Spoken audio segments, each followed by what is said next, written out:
नमस्कार बंधुरा आशा करी सकले भालो आछेन। शिप्राज ए टू जेड चैनेले सबाइके स्वागत। तो बंधुरा आज এই যে ব্লগটা শুরু করলাম এটা কিন্তু সকালের ব্লগ নয়, এটা মানে ঠিক বিকেল 3টের থেকে ব্লগটা আজ আমি শুরু করলাম। কারণ বিকেলেও আমাদের অনেক কাজ থাকে, তো সেই বিকেলের কাজগুলোই আপনাদের মধ্যে শেয়ার করছি যে বিকেলে কি ধরনের কাজ আমরা ঘরের হাউসওয়াইফরা করে থাকি। তবে বিছানা চাদর চেঞ্জ করা এটা বিকেলে করি না, এটা সকালেই করে থাকি। কিন্তু আজ আমি বিকেলে চাদরটাকে চেঞ্জ করছি। তার কারণ হলো আজ আমি বেশ ঘন্টা দুয়েক আগে মানে খবরটা পেলাম ফোনে যে আমার ঘরে গেস্ট আসবে। তো তারই মধ্যে আমি কি করলাম যে দেখলাম সময়টা খুবই কম, যেহেতু এই যখন খবরটা পেলাম তখন 1টা মতো বাজে। তো তখন আমাদের দুপুরের রান্না খাওয়া সব কিছু হয়ে গেছে। তো আমি ভাবলাম তাহলে প্রথমে বিছানাটাকে আগে পরিপাটি করে গুছিয়ে নিই। আর বেড গোছানো থাকলে মনটা যেন ভীষণ ভালো লাগে। একবার বেড গোছানো হয়ে গেলে তারপর ঘরটাকে ঝাড় দিয়ে দিলে ঘরটা বেশ সুন্দরভাবে ক্লিন হয়ে যায়। আর কেউ যদি ঘরে আসে, বাড়িতে আসে, তারও কাছে কিন্তু বেশ ভালো লাগে একটু বেড গোছানো দেখলে। পরে মনে হবে যে না বেশ গোছগাছ করে সংসারটা করে। তো যাই হোক, বিছানাটা আমার গোছানো হয়ে গেল। তারপর আমি চলে এলাম এই যে আরেকটা রুমে। তো এখানেও এই যে দুপুরের বেশ কিছু জামা কাপড় কেচেছিলাম, তো সেগুলো তো আর এখনও ভাঁজ করা হয়নি। ওই যে বললাম 3টের থেকে আমি ভিডিওটা করছি আর কি। তো এবারে সমস্ত জামা কাপড়গুলো বেশ সুন্দর করে গোছগাছ করে রেখে দিচ্ছি। তো এই দিকে আলনাতেও কিছুটা রাখলাম, আর কিছুটা হচ্ছে এই যে ওয়ার্ড্রপের মধ্যে রাখবো। আর আলনাটা হচ্ছে আমার অনেক দিনকেরই আলনা। তো এখনকার দিনে আলনা কিন্তু অনেকেই ব্যবহার করে না, কিন্তু আমার তো রয়েছে। তো কি করব, আলনাটা কিন্তু আমার অনেকটাই হেল্প করে। কিছু রেগুলার জিনিস আছে যেগুলো আলনাতে রাখলে পরে একদম হাতের কাছে পেয়ে যাই, তাতে বেশ সুবিধা হয়। তো এই জন্যে আলনাটা সঙ্গেই রেখেছি। তো হয়ে গেল আমার এবারে কাপড় জামাগুলো খুব ভালো করে গোছগাছ করা। এবারে চলুন অন্য কি কাজ করা যায় সেটা চলে এলাম ব্যালকনিতে। দেখুন দুপুরের কাজ এগুলো। তো দুপুরের কাজগুলো আমাদের আবার বিকেলে কিন্তু করতে হয়। তো কিছু মশলার ডাব্বাডাব্বি ধুয়েছিলাম, আর হচ্ছে কিছু সবজি ধুয়েছি। ধুয়ে এই যে ব্যালকনিতে আমি রাখি, সেটা তো আপনাদেরকে দেখাই। তো আজও তেমনি সমস্ত কিছু ধোয়াধাই করে ব্যালকনিতে রেখেছি। এবার মশলার ডাব্বাগুলো ঘরে নিয়ে এলাম। আর এই যে দুপুরে খাওয়া দাওয়া করেছিলাম, বাসনগুলোকে গুছিয়ে আর রাখা হয়েছিল না। তো সেই বাসনগুলো এখন সুন্দর করে মুছে টুছে জায়গার বাসন জায়গায় গুছিয়ে রাখছি। আর আজ আমি ভেবেছিলাম বিকেল থেকে ভিডিওটা করব, কিন্তু তার মধ্যেই খবরটা এলো বাড়িতে গেস্ট আসবে। তো তাতে আমার কাজকর্মটা আরেকটু বেড়ে গেল। শুধু ওই বেডটাই চেঞ্জ করলাম, মানে চাদরটা চেঞ্জ করলাম।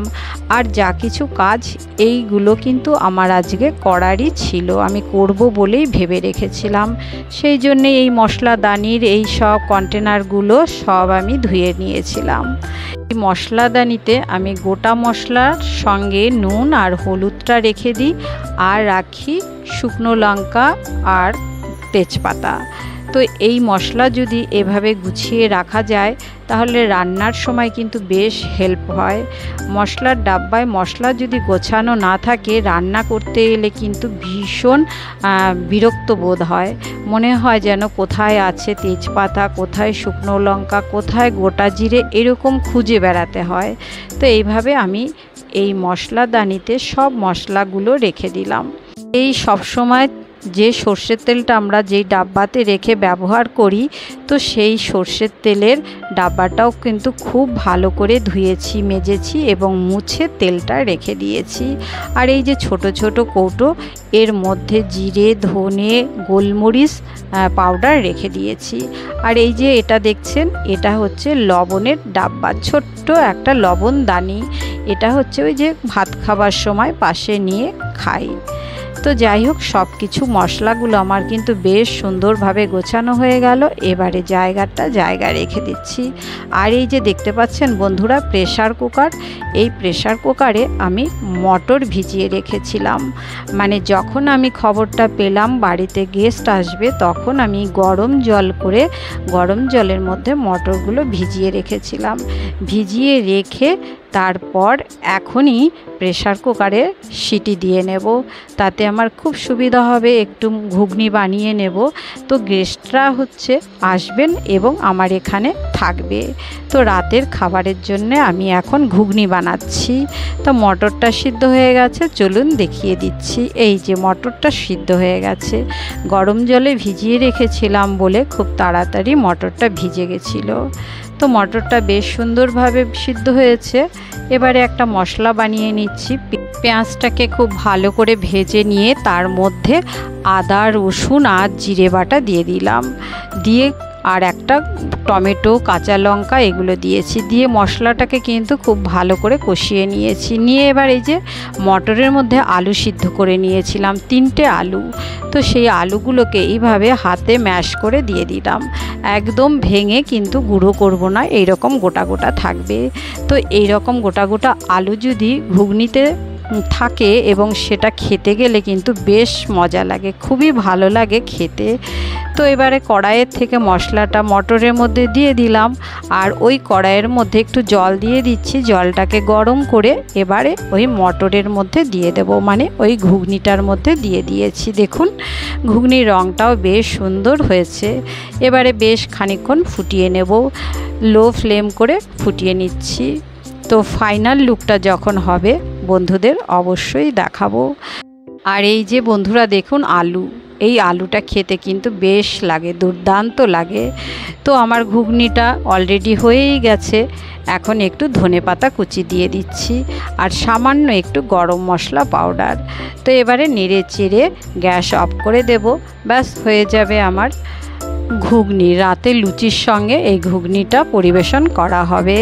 আর বন্ধুরা এই ঘুগনির টেস্ট কিন্তু দুর্দান্ত হয়েছিল, বেশ সুন্দর হয়েছিল খেতে, আর দেখতেও কিন্তু লোভনীয় হয়েছিল। তো যাই হোক, এই হলো ঘুগনি। আর একটা রেসিপি এটা দুধটা খুব ভালো করে ফুটিয়ে নিচ্ছি। এটা দিয়ে আইসক্রিম তৈরি হবে। তো আজ আমি আইসক্রিমটা বানিয়ে রেখে দেবো, নেক্সট ডে মানে কালকে আইসক্রিমটা পরিবেশন করব। তো আজ বানিয়ে রাখলে রাতের মধ্যে আইসক্রিমটা রেডি হয়ে যাবে। আর পরের ভিডিওতে আপনাদের আইসক্রিমটা কেমন হলো সেটা দেখাবো।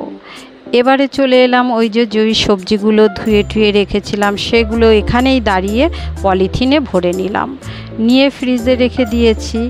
আর এইদিকে আলু, পেঁয়াজ, আদা এ সমস্ত কিছু নিয়ে এসেছে, সেগুলো এবারে গুছিয়ে নিচ্ছি।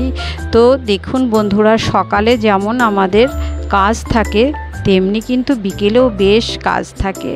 তো বিকেলে মাঝে মাঝে এই রকম কাজ করে নিলে পুরো সপ্তাহর কিন্তু বেশ ভালোভাবে কাটে। তো আজকে আমি সব কিছু সুন্দর করে গুছিয়ে নিচ্ছি। তো এই রকম করে আমাদের ঘরের মহিলাদের অনেক ধরনের কাজ করতে হয়। শুধু যে সকালে 7টা থেকে 2টো বা সকাল 7টা থেকে 5টা অবধি যে কাজ করি, তার ফাঁকে ফাঁকে এই ধরনেরও অনেক কাজ করতে হয়, এটা আমরা সবাই জানি। আর এই যে ফাইনাল লুকটা দেখুন বন্ধুরা ঘুগনিটার। তো আপনাদের আরও একবার ঘুগনিটাকে দেখিয়ে দিলাম। এবারে আমার সব কিছু গোছগাছ করা হয়ে গেল, রান্নাটাও কমপ্লিট হয়ে গেল। এবারে ঘরগুলোকে খুব ভালো করে ঝাড় দিয়ে নিচ্ছি, কারণ ঘর কিন্তু আমি ঝাড়ু দিয়েছিলাম না, সব কিছু গুছিয়েছি। ঘরটা লাস্টে ঝাড় দিলেই বেশি ভালো হয়। তো ঘরটা আমি খুব ভালো করে ঝেড়ে নিয়েছি। আর দেখুন এই সমস্ত কিছু আমি সব মুছে নিয়েছি, সেটা আরও একবার দেখালাম। তো বন্ধুরা আমি 3টে থেকে 6টা পর্যন্ত ভিডিওটা আজ বানালাম, আর বেশি বড় করলাম না। তো এখানেই রাখছি, ভালো থাকবেন।